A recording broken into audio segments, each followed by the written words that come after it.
오늘 우리에게 주시는 하나님의 말씀은 출애굽기 14장 10절에서 14절 말씀입니다. 바로가 가까이 올 때에 이스라엘 자손이 눈을 들어 본즉 애굽 사람들이 자기들 뒤에 이른지라. 이스라엘 자손이 심히 두려워하여 여호와께 부르짖고 그들이 또 모세에게 이르되 애굽에 매장지가 없어서 당신이 우리를 이끌어내어 이 광야에서 죽게 하느냐? 어찌하여 당신이 우리를 애굽에서 이끌어내어 우리에게 이같이 하느냐? 우리가 애굽에서 당신에게 이른 말이 이것이 아니냐? 이르기를 우리를 내버려 두라. 우리가 애굽 사람을 섬길 것이라 하지 아니하더냐? 애굽 사람을 섬기는 것이 광야에서 죽는 것보다 낫겠노라. 모세가 백성에게 이르되 너희는 두려워하지 말고 가만히 서서 여호와께서 오늘 너희를 위하여 행하시는 구원을 보라. 너희가 오늘 본 애굽 사람을 영원히 다시 보지 아니하리라. 여호와께서 너희를 위하여 싸우시리니 너희는 가만히 있을지니라. 아멘. 오늘은 광주 우리 교회를 담임하시는 안희용 목사님께서 바로가 가까이 올 때에 라는 제목으로 하나님 말씀 선포하실 때 많은 은혜 받으시기 바랍니다. 우리 목사님 나오실 때 박수로 환영하겠습니다.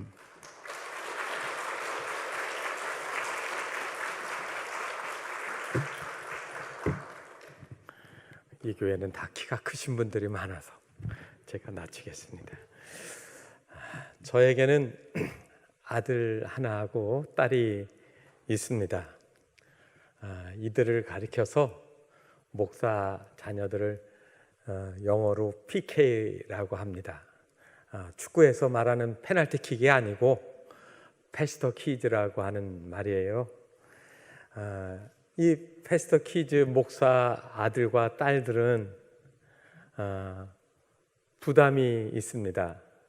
목사 딸이니까, 목사 아들이니까 이러하게 해야 돼 하는 그러한 부담이죠.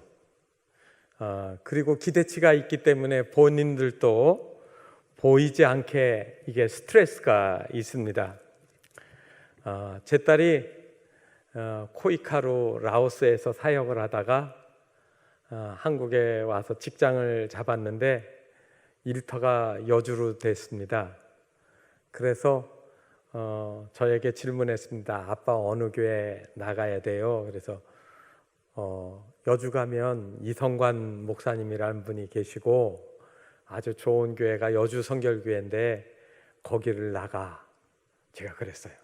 잘했죠? 그런데 그 말을 듣고 딸이 조건을 내걸었습니다. 뭐라고 했느냐면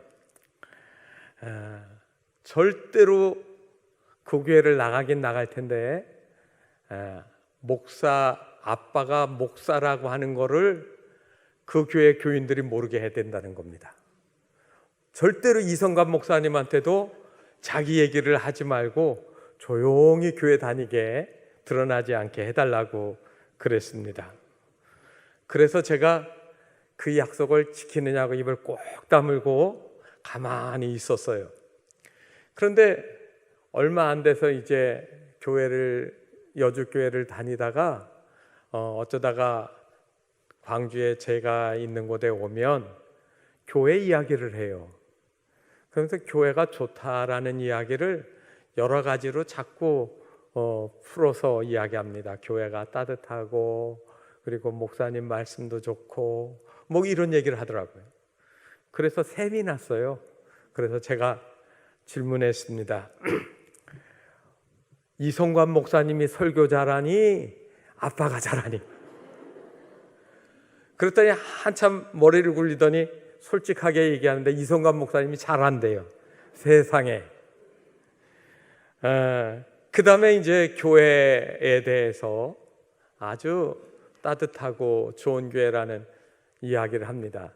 그래서 제가 이 교회를 말로만 들었지 정말로 이 교회를 오리라고는 생각을 못했는데 오늘 여러분들 뵈니까 예배가 느껴지고 또 하나님이 함께 하시는 귀한 교회인 것, 무엇보다 좋은 장로님 그리고 특별하신 우리 목사님이 사역하는 이 교회가 정말 여주뿐만 아니라 전국에서 소문이 나고 또 하나님 앞에서 귀하게 쓰임받는 복된 교회가 되시기를 주님의 이름으로 축복합니다. 어떤 사람이 몸이 아팠습니다. 살이 갑자기 빠지고 또 소화가 안 되고 그리고 눈은 충혈되고 몸에 이상이 왔습니다. 그래서 병원에 가서 검진을 받게 되었습니다. 이런저런 검진을 다 받아서 이제 마지막으로 의사를 면담하려고 들어갔더니 의사가 차트에다가 뭐라고 막 쓰는 겁니다. 그리고 맨 마지막에다가 큰 글씨로 소근암 이렇게 썼습니다. 그 글씨를 쓴 거를 이렇게 보다가 의사한테 놀라서 물었습니다. 의사 선생님, 제가 무슨 병 걸렸습니까? 그랬더니 의사가 말합니다. 걱정하지 마세요. 집에서 충분히 휴식 취하고 잘 드시면 금방 회복됩니다. 좋아질 겁니다. 이 말을 듣고 더 이상 할 말이 없어서 집에 들어왔는데 속으로 걱정을 했습니다. 암 환자한테는 이제 막바지에 되면 불안하지 않게 하려고 집에 가서 그냥 죽을 날 기다리고 잘 먹고 그러다가 세상 떠나면 된다라는 말로 받아들였지요. 며칠 동안을 끙끙 앓다가 도무지 안 돼서 다시 병원에 가서 그 의사를 면담 신청을 했습니다. 의사 선생님, 솔직하게 말해주세요. 제가 소곤암에 걸렸다고 하는데 얼마나 더 살 수 있습니까? 그 말을 듣고 의사가 눈이 동그래지더니 놀랐습니다. 그리고서 이렇게 말합니다. 소근암이요? 제 이름인데요. 여러분, 사람이 두려움에 빠지게 되어지면 여러 가지 망상도 하고 잘못된 판단을 할 때가 있습니다. 여러분들은 어려운 일이 닥치거나 두려움이 닥칠 때 마음속에 어떤 생각을 가지고 있습니까? 예수 믿는다고 두려움이 없고 근심이 없고 걱정 없는 삶이 어디 있습니까? 그 어려운 일이 닥칠 때 문제들을 어떤 모습으로 해결하고 있는가 하는 말입니다. 진흙은요, 햇빛을 받으면 어떻게 됩니까? 딱딱하게 굳어집니다. 초콜릿은요, 햇빛을 받으면 흐물흐물하고 녹아집니다. 죽은 나무는 햇빛을 받으면 더 바싹 말라서 땔감밖에 되지 않습니다. 살아있는 나무는요, 햇빛을 받을수록 더 줄기가 왕성해지고 잎사귀가 무성해지고 잘 자라나게 되어집니다. 성도들의 삶은 삶에서 어려운 일을 만날 때, 바로 죽음의 두려움이 닥쳐올 때, 고난이 닥쳐올 때, 역경이 닥쳐올 때, 그 두려움 때문에 낙심하고 포기하고 절망하게 되는지요. 오늘 읽은 출애굽기 14장에 있는 이 말씀은 여러분들이 잘 아는 이야기입니다. 이스라엘 백성들이 400여 년 동안 애굽에서 종살이하다가 모세를 통해서 하나님이 그들을 이끌고 광야에 나온 이야기입니다. 하나님이 인도하시는데 어떻게 인도하시지요? 13장 22절에 보면 낮에는 구름 기둥, 밤에는 불 기둥으로 하나님이 그들과 함께 하시면서 그들을 이끌어서 인도해 내신 겁니다. 며칠을 열심히 왔는데 그들 앞에 나타난 것은 앞에는 바다가 있고 뒤에는 바로가 쫓아옵니다. 양옆으로 어디든지 도피할 수 있는 곳이 없습니다. 그거 보고 뭐라고 하죠? 사면초가, 진퇴양난, 어떻게 할 수 없는 절박한 환경 속에 빠져들어가고 있습니다. 문제는 뭡니까? 인도하셨다라고 생각하시는 것 여러분 있지 않습니까? 하나님이 정말 살아계시다면 왜 우리가 이 어려움을 겪어야 되는가? 왜 사업은 어렵고 자녀들의 앞길은 막혀 있고 내가 생각하는 문제들은 왜 이렇게 안 막혀서 풀려지지 않는가 하는 염려 가운데 있지 않는가 말입니다. 그럴 때 우리가 어떻게 해야 될까요? 정말로 하나님이 함께 하신다라고 하면 여러분들은 어떻게 하시겠습니까? 아니면 하나님이 정말로 이러실 겁니까? 나 하나님 뜻대로 안 살겠습니다. 이제부터는 내 뜻대로 살겠습니다라고 고집하지 않는가 말이에요. 이럴 때에 저와 여러분이 가져야 될 믿음의 태도가 있습니다. 숨겨진 하나님의 뜻이 있다. 한번 따라해 봅시다. 숨겨진 하나님의 뜻이 있다. 알지 못하는 뜻이 있다. 그렇습니다.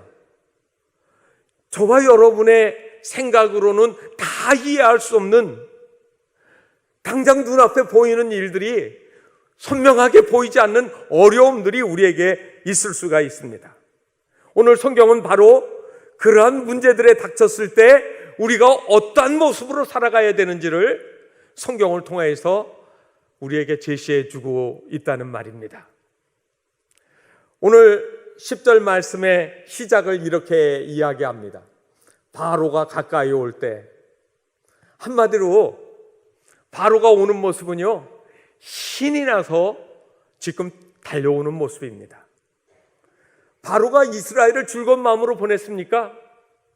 10가지 재앙이 차례차례 일어나면서 견디다 못해서 마지막에 어쩔 수 없이 가라고 허락을 했습니다. 그리고 나서 대이집트 제국의 왕인 바로의 체면은 여지없이 수치스럽고 부끄러운 모습이었습니다. 그런데 들리는 소문이 있습니다. 이집트에서 그들이 간다고 하는 팔레스타인, 가나안 땅은요, 동북쪽으로 가야 됩니다. 그런데 하나님이 그들을 이끌고 가셨다라고 끌려가는 그들이 어디로 가느냐면 동남쪽으로 이렇게 내려가는 겁니다. 그러더니 그들이 더 이상 건너갈 수 없는 바닷가에 다다랐다라는 이야기가 그들에게 들립니다. 그렇지 않아도 속상하고 그리고 답답했는데 바로는 그래 니들은 도관에 든 죄야. 그리고서 전차를 600대를 동원하고 그리고 날랜 군사들을 다 이끌고 그들을 추격하기 시작을 했습니다. 먼지를 휘날리며 그들이 말을 합니다. 너희들은 도관에 든 죄다. 너희들이 순순히 이집트를 벗어날 수 없어. 내가 너희들을 사로잡아서 다시 노예로 만들 거야. 여러분, 이게 누가 하는 얘기입니까? 바로가 하는 이야기예요. 성도들이 어려움을 당하고 고난을 당할 때 누가 제일 신나할까요? 마귀가 신나합니다. 여러분, 고난이라고 하는 것 자체는 악한 것도 아니고 선한 것도 아니에요. 그러나 그 악하고 어렵고 힘든 일을 당할 때 마귀는 그것을 이용해서 우리를 두려움과 절망 속에 빠뜨려 놓는 겁니다. 바로의 군대가 점점 더 가까이 오는데 그때 그들 이스라엘 사람들에게 들어온 생각이 뭡니까? 너나 할 것 없이 오늘 성경에 있는 말로 하면 두려움이 들어왔습니다. 그래서 이스라엘 자손이 심히 두려워하여 여호와께 부르짖고, 여러분 성경에 그렇게 이야기합니다. 이거는 공통적인 사건이에요. 심리학자들이 사람들의 마음속에는 75가지의 두려움, 심리학의 용어로 포비아라고 하는 것이 있다라고 합니다. 이런저런 일들을 사람들은 힘들 때마다 두려움이 닥치는 거예요. 이것 때문에 내가 망하고 이것 때문에 내가 죽을 수 있다라고 하는, 내 삶이 끝장날 것이라고 하는 생각이 있습니다. 그때 어떻게 해야 될까요? 지금 바로가 몰려올 때 우리가 어떻게 해야 되는가 하는 말입니다. 제가 아현교회에서 부목사를 마치고 강화에 가서 교회를 개척하겠다고 나섰습니다. 목사가 되면 한 번쯤은 교회도 세워보고 개척도 해봐야지 속으로 그런 마음을 가져서 그래서 강화에다가 교회를 짓자고 하는 교회 결의에 따라서 제가 그 교회에 가서 담임을 하고 교회를 개척하게 하고 한번 하겠습니다라고 자원을 했습니다. 그래서 아영교회에서 후원을 해가지고 강화읍의 외곽에다가 교회를 짓기 시작을 했습니다. 그래서 교회를 짓는 동안에 제가 그 교회로 형식적으로 부임을 해가지고 강화에 이사를 갔습니다. 교회를 짓고 있으니까 사택도 같이 짓고 있는데 아직 안 졌으니까 한시적으로 몇 달 동안 그 동네 가까운 곳에 한 200m 정도 떨어진 곳에 주택을 얻어서 이제 살게 되고 교회를 수시로 왔다 갔다 하면서 교회 지어지는 것을 보게 되었습니다. 그런데 그 교회까지에 가는 그 길이 골목길이에요. 넓지 않은 골목길. 그저 택시 한 대 빠듯이 지나갈 정도의 공간입니다. 그런데 거기를 제가 이렇게 집에서 나와서 교회까지 갈 때 그때 아들이 5살, 6살 요 정도 됐습니다. 그래서 이제 저를 따라서 교회를 갑니다. 그런데 요즘은 개들을 다 끈으로 묶어가지고 집에다가 이렇게 기르는데 옛날에는요 다 끈 풀러가지고 풀어서 길렀어요. 그래서 이 골목길을 쫙 가는데 강아지들, 작은 개들이 여기저기 놀고 있습니다. 근데 저는 아무렇지도 않고 무섭지도 않은데 우리 아들은 그 개들을 보면 부들부들 떨고 숨어요. 그러면 그게 재밌어가지고 강아지들이 왈왈대면서 더 쫓아와가지고 겁을 주는 겁니다. 제가 쫓아내주고 교회를 데려가는데 몇 번을 그렇게 하는데 어느 날 물었습니다. 너는 강아지를 왜 그렇게 무서워하니? 그랬더니 강아지가 무섭대요. 그래서 제가 질문을 그렇게 했습니다. 하나님이 힘이 세니 강아지가 힘이 세니? 이게 당연한 말 아니에요? 하나님이 힘이 세대요. 너 교회 학교에서 찬송 부를 때 예수 이름으로 승리를 얻었네. 너 찬송 알지? 안 돼요. 예수 이름으로 마귀는 쫓긴다라고 너는 들었지? 너 강아지가 쫓아올 때 무서워하지 말고 네가 예수 이름으로 물리치고 싸워. 그럼 이길 수 있어. 그랬어요. 다음날 또 교회를 가는데 따라오는데 아니나 다를까 강아지들이 늘 만만한 그 어린 꼬마를 보더니 꼬리를 살랑살랑 오면서 막 치솟대기 시작합니다. 제 바지 뒤로 숨었습니다. 제가 쳐다보고 나오라고 했습니다. 멈칫멈칫하는데 있잖아. 그랬더니 앞으로 나오더니요 갑자기 오른손을 딱 들더니 하는 말이 예수 이름으로 물러가라 하고 돌진 앞으로 하는 거예요. 그러니까요 어제까지 숨어서 찔찔매던 아이가 주먹을 번쩍 들고 앞으로 달려오니까 강아지들이 깨갱하고 다 숨어버렸어요. 도망가 버리는 거예요. 그 다음부터 어떻게 하고 다니겠습니까? 겁이 없어졌어요. 개들이 숨는 거예요. 여러분 우리 신앙생활에 단순한 원리일 것 같지만 하나님이 계시다라고 믿는 사람하고 믿지 않는 사람하고는 내 힘의 근원이 어디에 있는지를 생각하셔야 됩니다. 여러분들 두려움이 생길 때 하나님이 안 보이시나요? 여러분들은 어려운 일이 생길 때 하나님 생각 안 나세요? 그러면 결과는 뻔한 겁니다. 백전백패예요. 싸워봤자 지는 거예요. 내 힘으로 어떻게 삶에서 닥치는 수많은 어려움을 이용해서 여러분들을 무너뜨리려고 하는 마귀의 세력을 이겨나갈 수가 있겠습니까? 내 힘의 백그라운드가 어디에 있습니까? 바로 그 어려움이 있을 때 우리는 어떻게 해야 될까요? 다른 거 아닙니다. 기도하셔야 돼요. 엎드리세요. 하나님의 이름을 부르세요. 기도하지 않는 사람이 어떻게 하나님의 뜻을 헤아릴 수 있습니까? 또 하나는 막연히 기도하는 게 아니라 하나님의 말씀을 약속을 기억하고 묵상하셔야 됩니다. 그래서 성경을 읽고 묵상하는 사람하고 그리고 예배를 통해서 하나님의 종도를 통하여 선포되어지는 말씀을 마음속에 새기는 사람하고 새기지 않는 사람하고는 엄청난 차이가 있어요.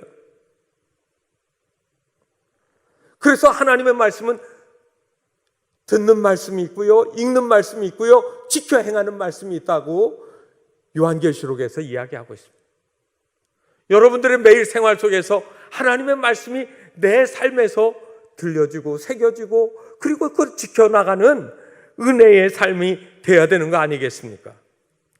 그래서 이 말씀이 힘이 되어지는 거죠. 시편 23편 4절 말씀은 여러분 아시는 말씀입니다. 내가 사망의 음침한 골짜기를 다닐지라도 해를 두려워하지 않을 것은 주께서 나와 함께 하심이라. 주의 지팡이와 막대기가 나를 안위하시나이다. 내가 가는 그곳에 양들을 치는 목자가 지팡이를 들고 다니면서 사자와 이리와 곰들을 물리치거든요. 그런데 이번에는 하나님이 뭐를 들어요? 막대기. 저는 이게 하나님의 몽둥이라고 생각합니다. 마귀 때려잡는 몽둥이에요. 말씀으로 하나님의 능력의 역사가 나타나도록 하셔야 된다는 말입니다. 출애굽기 6장 8절 말씀에 보면 하나님이 이 모세를 보내서 그들 백성들에게 약속해 준 말씀이 나와 있습니다.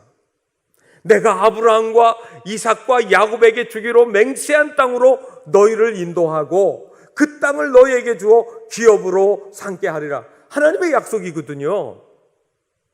하나님의 약속이 없어질까요? 하나님의 약속이 번복될까요?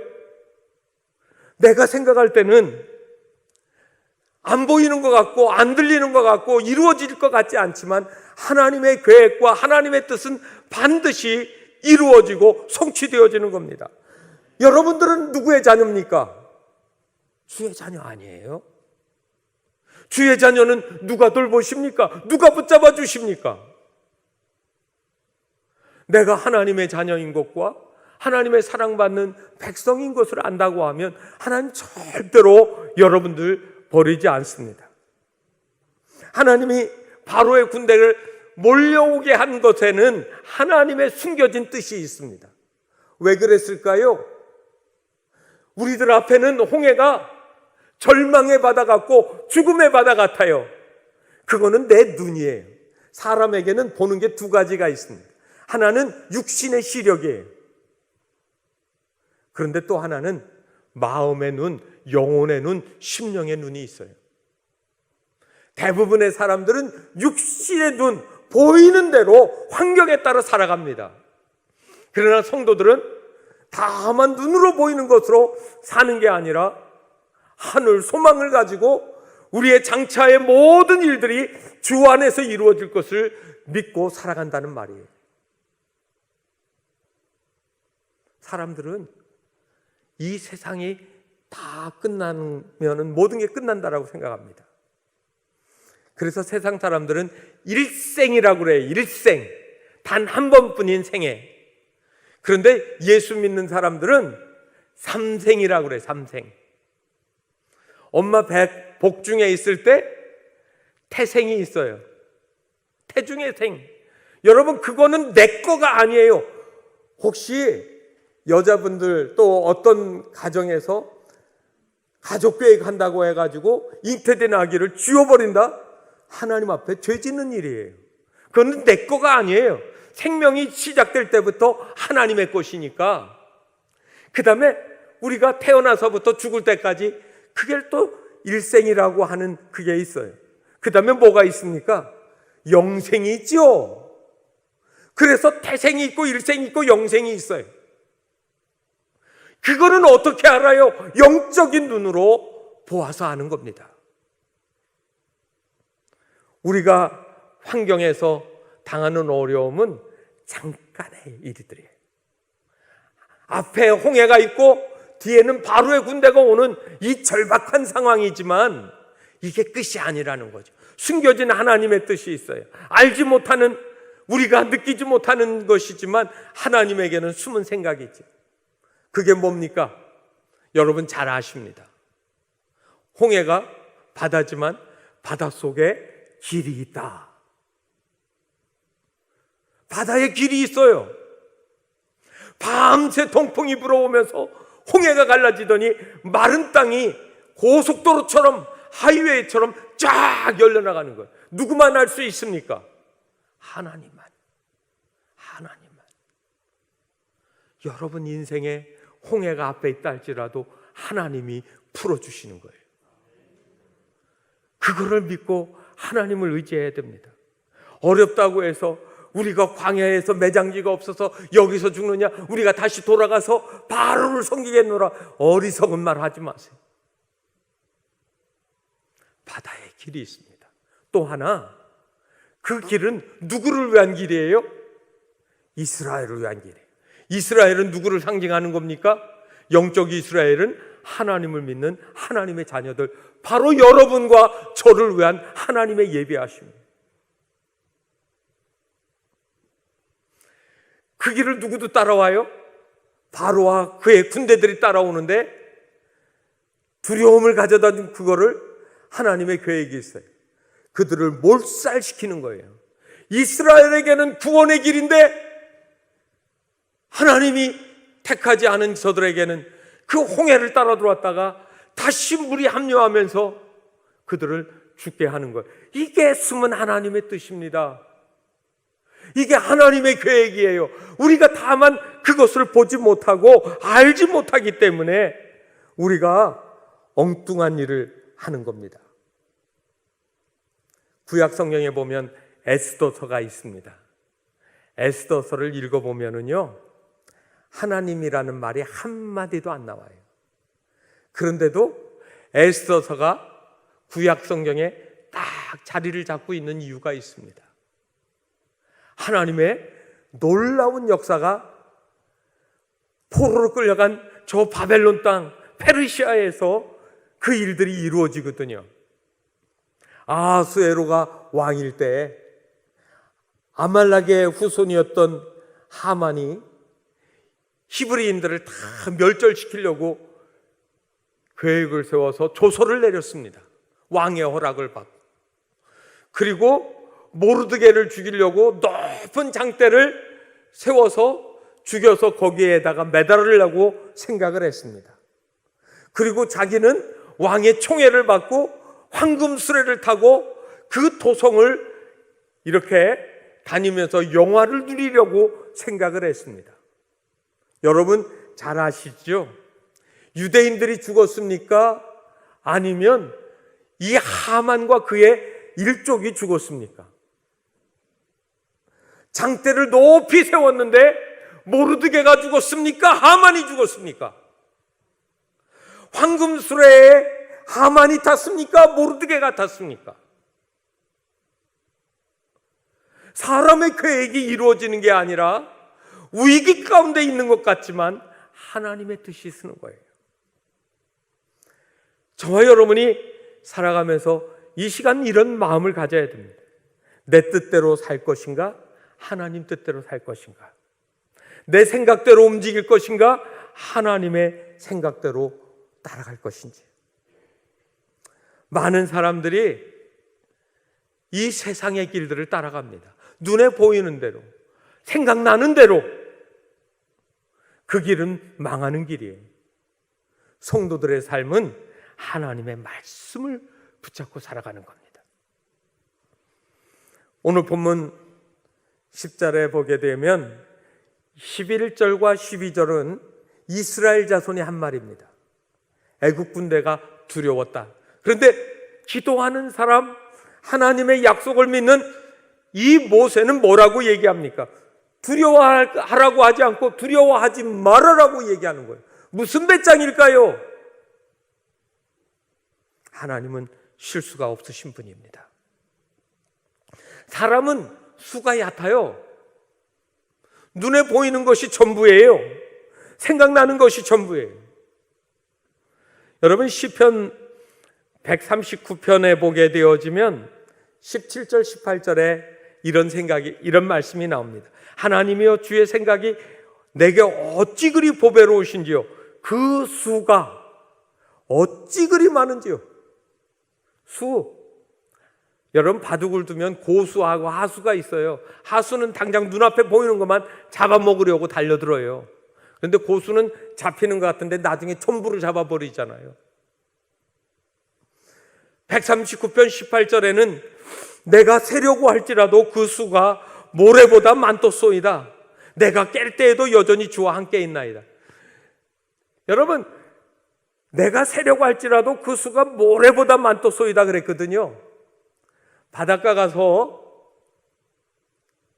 모래알 세어보신 분이 있으세요? 모래알을 하나씩 두드리면서 세보셨느냐고.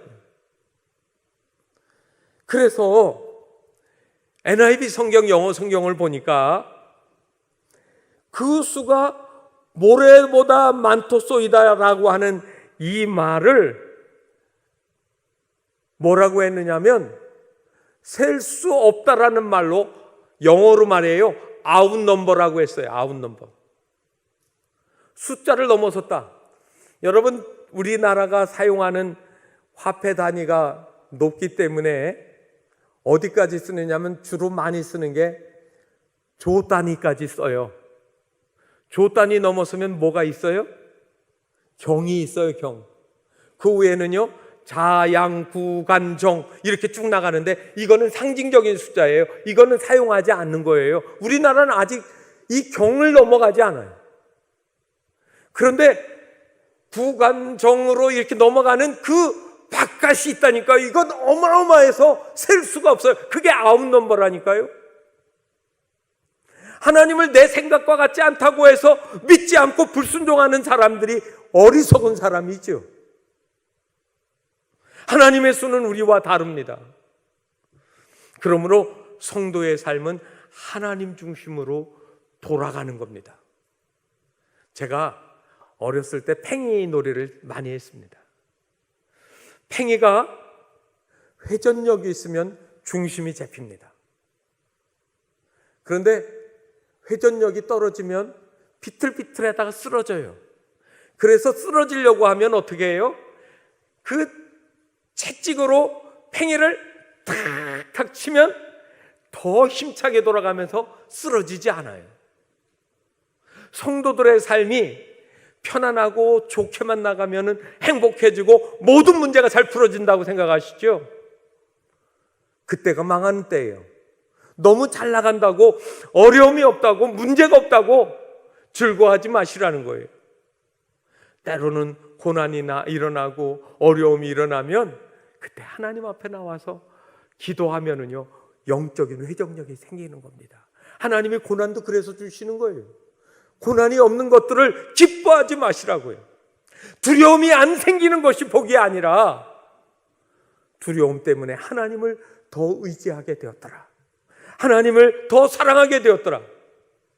여러분, 바로가 올 때 하나님이 우리를 망하게 하시지 않는다는 겁니다.